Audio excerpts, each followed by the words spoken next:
Le sourire est de retour dans les rangs de la colonne sportive de Saint-Mélima. Opposé au Tonnerre de Yaoundé dans le cadre de la deuxième journée de la sous-poule A, les protégés de Guinjemnan se sont imposés sur le score de 2-0.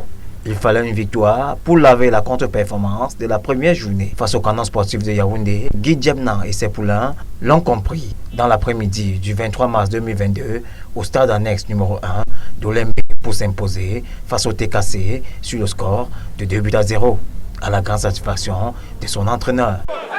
Là, cet après-midi, les enfants ont donné tout pour ça. Il fallait absolument avoir les 3 premiers points de la saison, quelle que soit la qualité. C'est en travaillant avec les matchs comme ça qu'on peut asseoir la confiance. Côté Tonnerre, malgré la défaite, on promet tout donner dans les prochaines sorties. On n'a pas bien abordé le début du championnat, mais déjà, on va se remettre pour la suite et travailler pour pouvoir gagner les matchs qui vont suivre. Comme la colonne sportive de Saint-Mélima, le canon sportif de Yaoundé s'est aussi offert une victoire au cours de cette deuxième journée, après sa brillante sortie ponctuée par la victoire 4-0 devant la Colombe.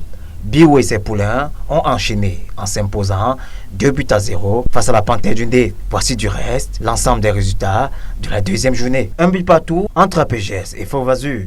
AS Fortuna et Ndjiko Badjoun se séparent sur un score de parité de 2 buts partout. Lyon Sport Academy de Bamenda pour la victoire face aux Astres sur le score de 1-0. Canon sportif de Yaoundé s'impose face à la Panthère 2-0. C'est sur ce même score que la Colombe s'impose face au Tonnerre 2-0. L'Union, pour sa première sortie sur le terrain, tombe face à Stade de Renard 2-1. Dans le même temps, PWD de Bamenda s'impose face à Fovo 2-0.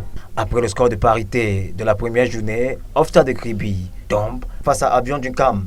C'est sur ce même score que Bamboutos va s'offrir la victoire face à New Star. Après sa contre-performance au cours de la première journée, Yafou tombe encore face à Renaissance. Après sa brillante victoire au cours de la première journée, UMS de Loum tombe face à Dragon de Yaoundé. La troisième journée prévue le week-end prochain permettra à coup sûr aux équipes de se réveiller.